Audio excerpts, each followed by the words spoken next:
Welcome to yet another Sad Boys book review. My name is Dusty, and rounding out my 2023 catch up for my non Sad Boys Book Club related books I read, we are doing Mistborn by Brandon Sanderson. This is my second Sanderson book I read in 2023, and I finished it right at the last minute there, December 31st, 2023, right at the deadline I set for myself. And boy, I don't even know where to begin with this book.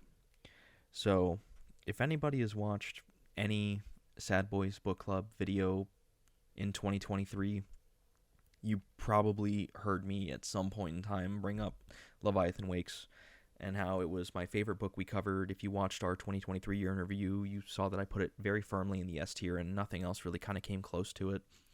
I was like, yeah, this is my favorite book we covered this year. It was my favorite book we read. I gave it a 10 out of 10 in our coverage of it back in March and April, I think.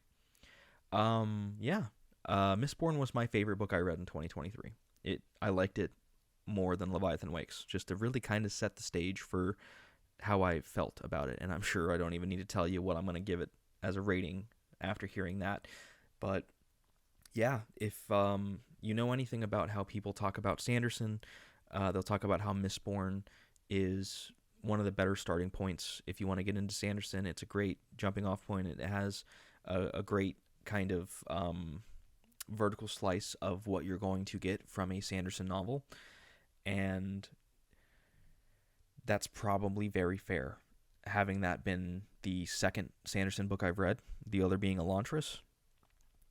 It was just a very, very good book. I was thoroughly entertained from the moment I started the prologue until I finished the epilogue. And man, I have the Well of Ascension just staring at me on my bookshelf, and I have to tell myself, no, not yet. You got to read a few more things before you start that.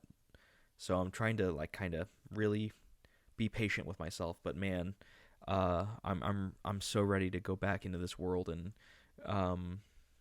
just dive into all of these characters and whatever fate lies in store with them moving forward. It was a great book. It really kind of checked all the boxes that I like for fantasy, similar to how Leviathan Wakes checked all the boxes I like for sci-fi. And given that those are my two favorite fiction genres, which is probably the most unique and not at all common opinion in the history of literature, it's not really a surprise to say that those were my favorite books from last year that I read. So the general premise of Mistborn, as Brandon Sanderson likes to put it himself, is what if the Dark Lord won?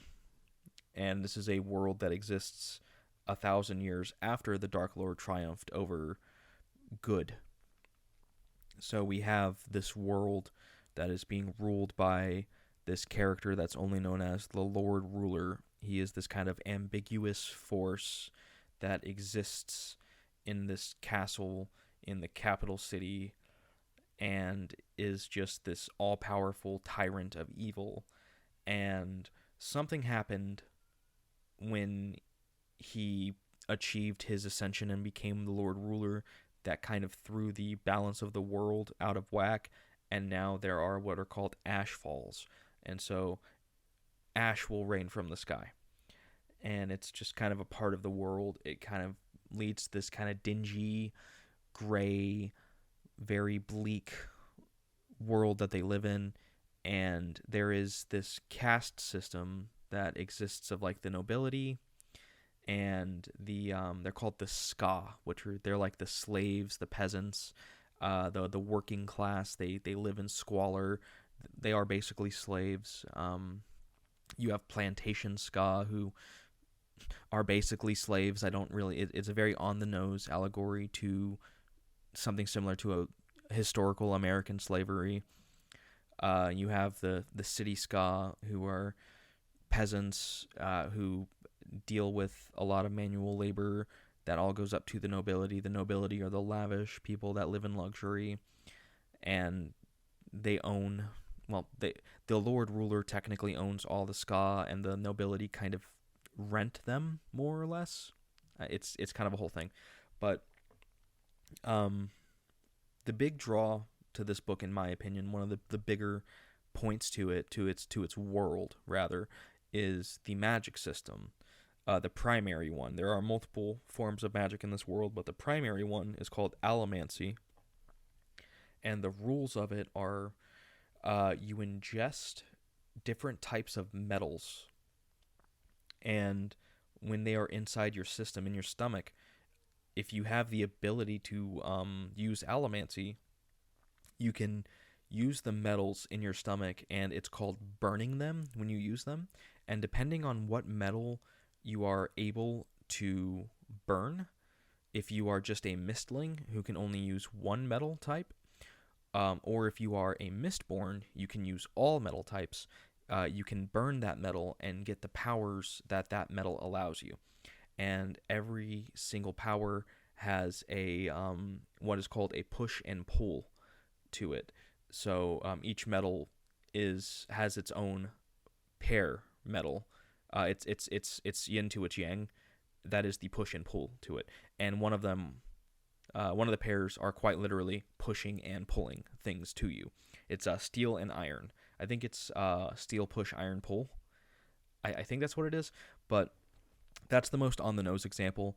But every metal has a counter metal that is the pull to its push, but not all are so quite specific like that. A lot of them, other ones have to do with like augmenting your senses or your body, how you can sense emotions or deal with emotions on other people. It's a whole thing. It's very, very detailed, and it's very interesting. And I loved learning about allomancy.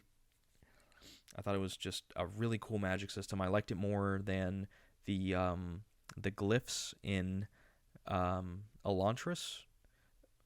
So I thought the magic system was very cool. It was a very unique way to put characters in situations that allowed for them to have very unique solutions to problems.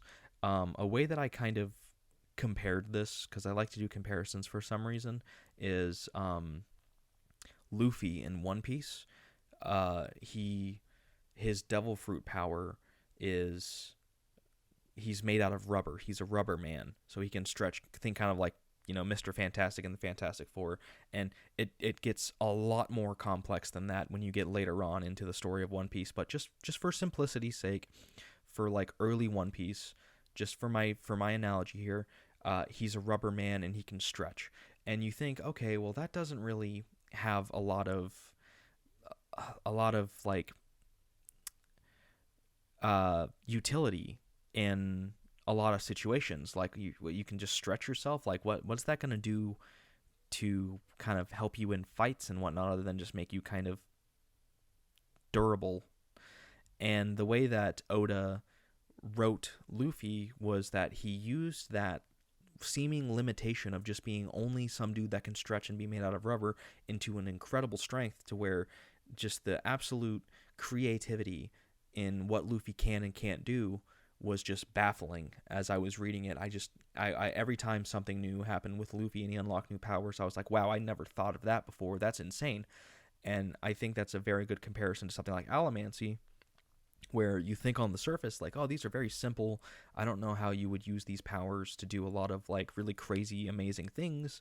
But then you see the situations that Sanderson puts his characters in and how they use allomancy to deal with them, and you're like, oh wow, that was really cool. I didn't think about that. That's such a great way to use these powers in a way that really stresses them to their utmost limits.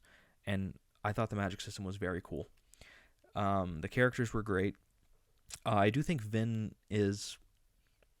I really don't like to use the term Mary Sue callously, and I don't want to say that Vin is a Mary Sue, because that doesn't quite seem right.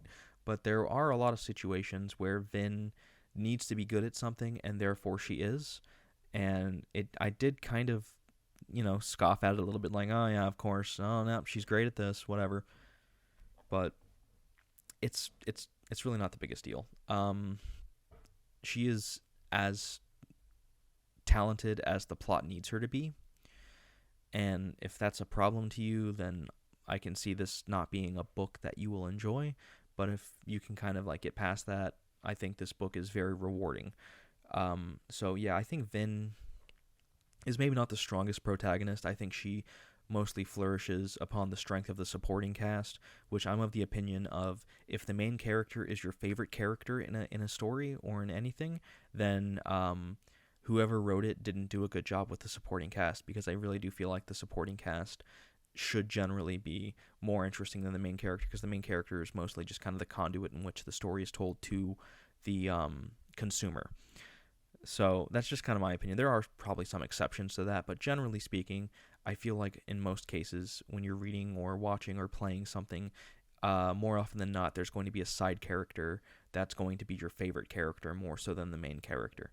And I think this is another one of those situations where that is the case. Though I guess you could make the argument that Kelsier is like the co-main character. I think Vin is the primary protagonist, and Kelsier is like second billing, just right behind, kind of the about as close to being shared billing as you can without actually being shared billing. So take that for what you will, I guess. Kelsier was a great character. Really enjoyed following him and his hijinks. Really fun character to read and just be a part of his weird plans and machinations. I loved the crew.